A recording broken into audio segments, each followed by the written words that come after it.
Well, Argyle's final match before Christmas sees some travel to Doncaster with the aim of making it 3 league wins on the bounce for the first time since April 2023. The two sides are straddling the drop zone in Sky Bet League One and are separated on goal difference, both looking to drag themselves out of danger, and a win for either could see them climb as high as 14th. Argyle TV has all the action for you then this afternoon.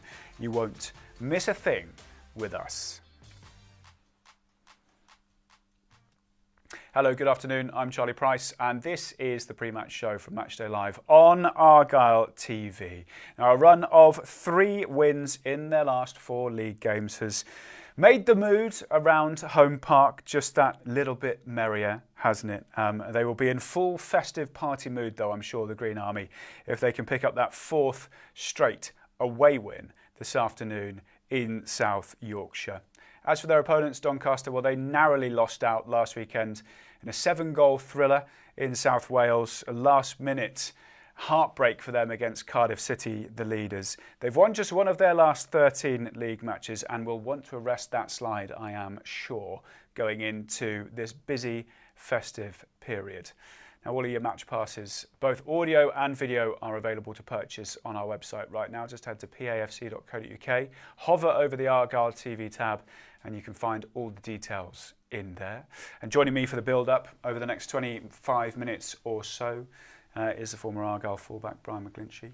Brian, it's afternoon indeed. There's a bit of optimism around Argyle again now. Yeah, very much so. You wouldn't have said a couple of weeks ago. No, and you know, I think we've talked about maybe the style maybe not being what we maybe accustomed to over the years.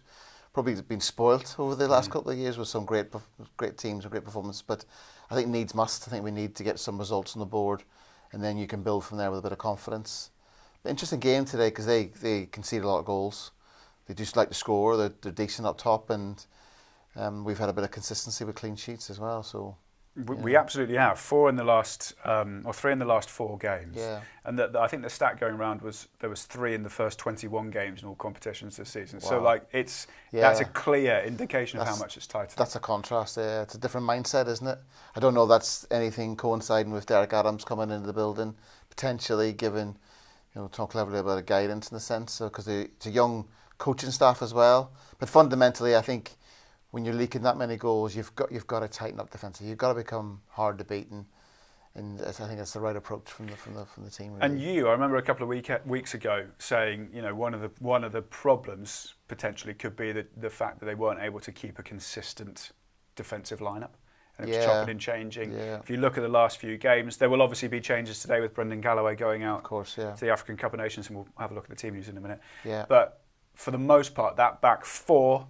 And the goalkeeper has pretty much been the same in this run. Yeah, like I think all the sort of teams that I've had, we've sort of had good runs and promotion campaigns. The back 4 sort of picked itself in a sense, and you were working all week on it, and everyone knew the responsibilities, and it was a bit of pride really. Like for instance, with my left side centre half, like nothing's going down the left hand side today. That type of camaraderie, that type of sort of bit of pressure on yourself. But I think you need that, and clean sheets fundamentally allow you then to go up the top of the pitch and maybe nab a 1-0 victory, or at least get a draw type thing. So interesting game today, because a win today gets us out of the bottom 4. It absolutely does. And I mentioned, if all results were to go Argyle's way, just say if they win today, they could climb as high as 14th. The league is manically close. 10 points off the playoffs, I think. Which it's scary. We don't want to dream too much about that. No. But that you can make moves. But it's a good point, because it's a really key period in the season with, I think it's 5 games in 15 days, something silly like that. So if we can get off to a good Christmas period, then with a few acquisitions coming through the door, you never know. It could be a real, 2 halves really, a season of 2 halves with a sense of really disappointing first half, but then something to look forward to for the fans in the second half. And that glass half full analogy has to be the optimism throughout the club and for the fans really. Yeah. You have to have that approach. Absolutely. Well, they're well and truly in form. And the good news this week, of course, is the fact that Laurent Talai is once again available to be selected after his 3-match suspension for the red card against Northampton Town. And he does come straight into the Argyle side. He's one of 3 changes from last weekend's win. Obviously, Brendan Galloway missing out. He's away with Zimbabwe now in the African Cup of Nations for the next few weeks or so. Owen Dale also misses out altogether because of a knock that he picked up in the last game. But Talai back in, Benarous in for the first time since the Cardiff loss back in August from the start. And there's also a spot on the bench for young Sam Heyman. In terms of, obviously, Laurent Talai coming back in, that's the big news, Brian, isn't it? That's the headline. Yeah, and what I'm pleased about is he's gone with Oseni as well, 2 up front. Maybe shows the intent today. We have to be defensively resolute, but when we get an opportunity, we have to maybe be clinical. Obviously, it's disappointing in the sense that we've had to some forced changes in the back four. We talked just literally a second ago. Previous, the irony of that, in the sense of the continuity of a back four. We've had to change it today. But that's football. You're never going to have the same team. But you just got to try and make sure that hopefully those players are going to step in and do a good job and keep the shirt. It's a great opportunity for Benarous with Galloway going away for 4 or 5 weeks. So if he can put a good performance in today and keep the shirt, you never know. That's good, and you need competition for places. You do, and this is what I spoke to Julio Pleguezuelo in the week. He's not involved today. He's just coming back from quite a lengthy time off, and he's played basically every game since he's been in. So an understandable change potentially. But he was talking about how much there is competition now. Like, he's in the team, but he knows if he's not in the team, and one of these other centre backs, Matthias Ross, comes in, they now need to prove a point to say, well, we want that spot back. 100%. You need that culture within a team where you have to fight for your shirt. It's not guaranteed. You look at like Mo Salah at Liverpool, he's losing because he's not performing. You do need that approach. And you look at our bench, very experienced bench today. With good options from the bench defensively and going forward. So with Ben Pep will come back as well. So it's coming well. Maybe it's all coming together a little bit for this Christmas run, but good to see. I think it's the right thing resting him as well. I think he's played nearly every game, and since he's come back, and what you don't want to do is then put him through another game and he's out for a month or something. So maybe it's a good call from Tom Cleverley. Just a quick one on the other end of the field. Talai coming back in. We spoke about it just a second ago, but going with 2 up there. Oseni getting reward for good performances. He got a goal a couple of weeks ago. He's industrious. He's been working hard, but you can't not put someone like Laurent Talai into your side, can you? No, he's our top goal scorer, isn't he? So you've got to get him back in, and he's got a bit of an edge to his game, and you need that. I think you'd be wrong to take that out of his game. He's just got to make sure he's able to control that in the right way. But Oseni works very hard. It's a thankless task up there on your own. There's very few players can do that really well, and he worked very hard. So maybe getting close to Talai and maybe one coming short, one going long, that type of approach as well. So will help us get up the pitch, because we talk about keeping clean sheets. I think also keeping the ball high up the pitch can also protect you defensively as well. Yeah, absolutely. Let's have a look at the Doncaster side then. This is how they line up for this afternoon's game. Change of shape back to their familiar back four. They switched to a back three last weekend against Cardiff. Nearly paid dividends for them. But George Broadbent is back in. He's one of 3 changes made by Grant McCann. He was missing last weekend because of suspension. As I mentioned, that back four with Jamie Sterry coming back in. Interestingly, the 2 lone players, Charlie Crew and Conor O'Riordan, not involved in the matchday squad at all. So speculation potentially that they will be heading back to their parent clubs. Billy Sharp, you might have seen, familiar name on the bench, waiting on the wings. But they are an attacking team, Brian. They were last year as well. And in particular, their number 7, Lee Molyneux, is a player that Argyle will have, Luke Molyneux, sorry, that Argyle will have to look out for today. Yeah. Goals and assists. Yeah, well, he's sort of data this year's off the charts, really. Lots of assists in particular. And we were talking about when Bailey, captain as well. He's from midfield to be one of their top goal scorers. So he's in a rich vein of form. So yeah, and going to Cardiff and scoring 3 goals is not. I think Cardiff scored in the 90th plus 9th minute. So shows you what they were close to getting a point there. But to score 3 there shows that they've got capabilities going that way. But defensively, they look a bit vulnerable. You talked about their recent form; they haven't won a league game in a long time. So And the two centre halves were just sort of looking off air. They're two young lads, so maybe that's a bit of an opportunity. Maybe that's why he's gone two up front, two young centre halves, and maybe they're conceding goals. Let's go for it. Yeah, it is. It's a quandary that Argyle have struggled with this season as well, isn't it? Keeping the ball out of the back of the net. Yeah. But what Doncaster do have, as you mentioned, is goals from different areas. Owen Bailey, their captain, 9 goals in all competitions. He's like most of his career has been as a defender/defensive midfielder, and the last couple of years he's stepped up, and they're all in-box finishes from him. Yeah, I know they look sort of maybe simple finishes on the eye, but that's timing into the box, isn't it? Arriving not too early or just arriving maybe in a sense a bit late, but that's a great header as well. But yeah, it's a great knack if you can get players scoring from all over the pitch.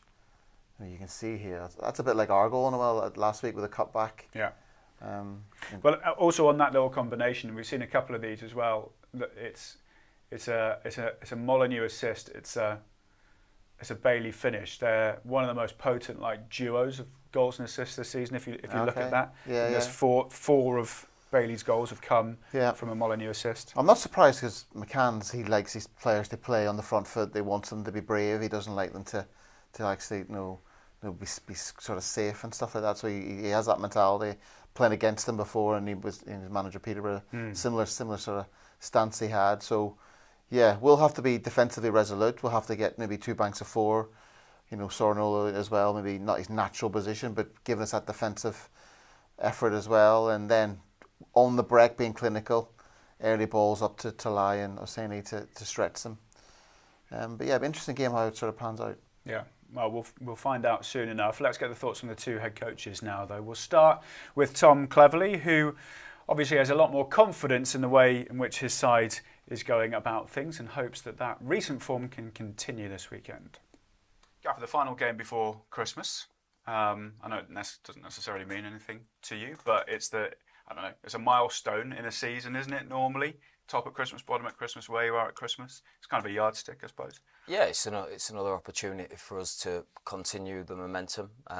We want to get some real rhythm and consistency in our performances, because it's a good time to get that.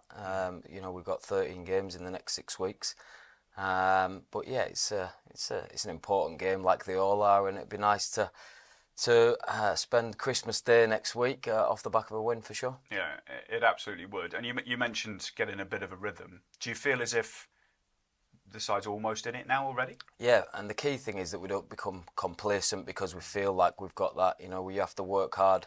Games just don't win themselves. But I have seen a real good level of consistency in our shape, in our structure, in our intensity, and ultimately in our performances. Yeah, I think it would be the first time for about 3 seasons that we'll string 3 wins together in the league. Should we do it on Saturday? It will also, if we do it, a 3rd away win in the league in a row as well. That is good form, isn't it, when you are going into that busy period, as you say? Absolutely, and listen, our focus is just on 3 points at Doncaster, and what we need to do to get that.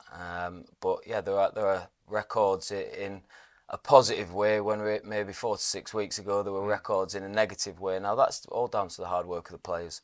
They've really knuckled down. They're fighting for each other. They've stuck together, and we know we've got a lot to do. We're not where we want to be, and we will be. We'll continue to improve, but right now we've got a real good substance about our performances, and the players are working hard to get the points. Keeps using that phrase about substance and hard to beat and fight, which I guess when you're in this situation that's sort of the absolute minimum, but you also have to get that right. Yeah. I think confidence plays a big part in every football team, to be honest. But you're right. Fundamentally, everything starts with being hard work. It's a privilege to play professional football for a living, isn't it? Privilege to play for Argyle in a way. I was listening to Joe Edwards earlier in the week, and he was talking about he has to play bad cop, good cop sometimes with players, and you need to be called out when you're not maybe putting the shift in, or you need to be given more effort. Sometimes those sort of messages, those difficult messages, have to be said. But yeah, you need to be really resolute, resilient, difficult to beat. Sometimes a bit horrible, and Argyle, have done that in the last couple of games, not been at their best, aesthetically to watch us, but definitely who cares? It's about getting results at the moment. Is it quite refreshing, or I suppose good, to hear as a supporter or a player when your manager is like, listen, we've been doing okay, but we're not where we know this isn't what we want to be. This isn't where we want to be. Like it's a non-complacency thing that he was saying. Yeah, don't get carried away. Yeah, I think Argyle fans are good. They're good football people. They understand what they want. You know what I mean? They want a team that's difficult to beat. They want a team that runs for every ball, whatever. But they want to see on the front foot as well. They want to see good football. So I think that's what you'd expect. Cleverly wants to play maybe a different style, but at the moment he's going to have to sacrifice maybe his preference of how he wants to be on the front foot and maybe a little bit more defensively minded, because maybe he hasn't got the right style of player in the door at the moment, and hopefully over time he'll be able to make amends with that. But it's a conundrum for every manager, isn't it? It absolutely is. And the conundrum for his opposite number today, Grant McCann, is trying to rediscover some of the form that Doncaster showed at the start of the season. Having won promotion from League One, League Two, winning the league last year, they won 5 of their first 7 matches.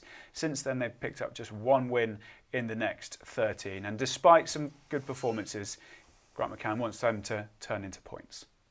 To Plymouth right now, I think everybody, if we're chatting in July about Plymouth, we wouldn't have thought that they would be where they are. So what's your kind of assessment as to where they're at currently then, and the opposition you'll face? Well, firstly, it's not really for me to speak about Plymouth. What we'll do is we'll obviously we've analysed them again all week. We'll put a plan in place that we think we can go and hopefully win the game. It's another team that's came down from the Championship. So they've got good players, like all the teams that's come down from the Championship and been in around that top end of League One. They've all got good players. So, but ultimately, really, it's about us, Andy. Again, I think we have to make sure that we get our game plan right. Be with that fearless sort of attacking swagger that we showed at Cardiff, something we missed against Stockport. And it's trying to get the balance of that now, isn't it? Of those 2 games of showing a wee bit more of an attacking intent, but let's see if we can be better defensively and more stronger, organised without the ball, and give ourselves the best chance to win. Because there's still the theme in the background, isn't there, about performances not yielding the results that maybe they deserve. And, you could say this about everybody, clearly. A good Christmas can really tee things up, can't it? It can. I mean, look, I think we've had one bad half, I would say, and probably since Reading away, I think we've been consistent with our performances. Cup and league. But we had a bad half against Stockport, which ultimately lost us the game in the second half. But previous to that, performances have been fine, they've been good.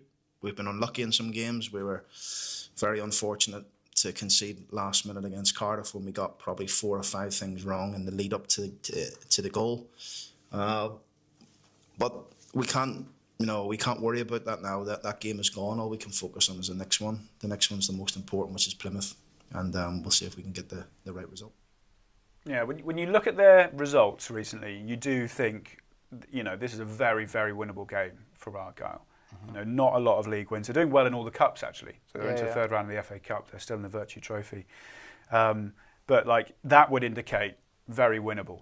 However, you do look at some of their performances, some of the goals that we've seen there, and certainly last weekend against Cardiff. Not many teams are going to go to Cardiff and score 3 goals. No. And unfortunately, they came away without anything for it. But he's obviously going to talk about performances there because they're doing okay, but it's all about results, isn't it? And I think that's an opportunity for us to maybe get at them and maybe make it difficult for them. If they're defensively maybe a bit vulnerable, we've got to maybe try and exploit that a little bit. But very much so, they'll be a decent side going forward. They'll want to play forward with a bit of intent and playing between the lines, and we've just got to be very mindful of that and make sure we don't let them get a bit of confidence, get the crowd. It's the same old principles. When you go away from home, first 20 minutes is crucial.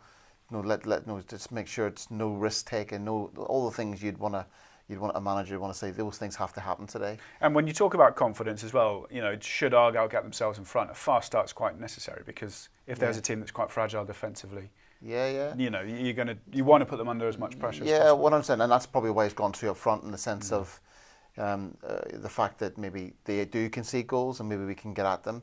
But I think it will be a very two two shapes of forward, and we're very solid, hard to beat. People get sort of getting behind the ball, and then we try and play forward on the transition quite quickly because we're saying his pace, you know, and Tolai's not slow either. So yeah, we got to make sure we get the ball up them with a bit of quality, stretching them, and then go from there. Yeah.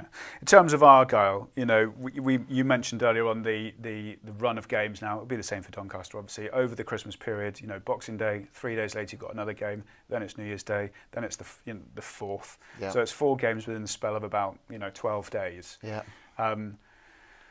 Obviously, you need to be winning those games for this to happen. But like, if you go into that again for Argyle, if we win today 3 in a row, you will be chomping at the bit to play those games, and just you can then start making a lot of ground if you do well.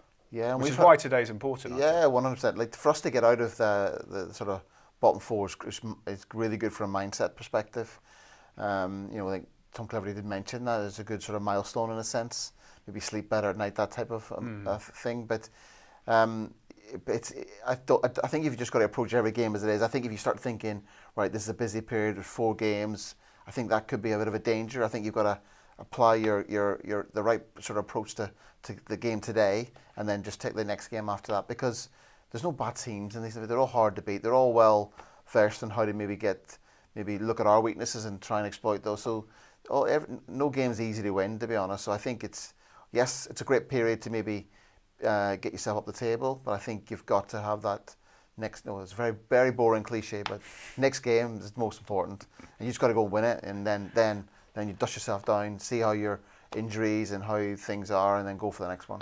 Sound very much like Grant McCann. He said the same thing. Brian, typical football stuff, isn't it? sit in the fence.